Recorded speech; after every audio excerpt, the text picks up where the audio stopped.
নৈপুণ্যপূর্ণ খেলাগুলো নাচে তারা দর্শকদের মাঝে উপহার দেবেন। আর যারা পুরুষ ভাই ছেলেরা তাদের ভিতরে ঢুকবেন দয়া করে ওখানে বসে পড়বেন। আর মাঠের বাউন্ডারির ভিতরে না ঢোকাটা সবচেয়ে উত্তম।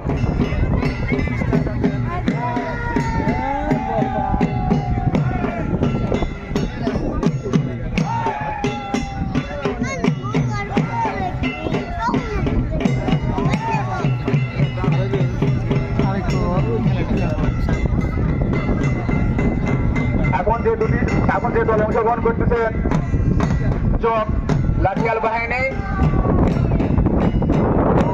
সুন্দর দলের তালে তালে সুন্দর পরিবেশ, সুন্দর আবহাওয়া, রোদলা বিকেল। আজকের এই দিনে ঐতিহ্যবাহী লাঠিয়াল খেলা আয়োজন করা হয়েছে।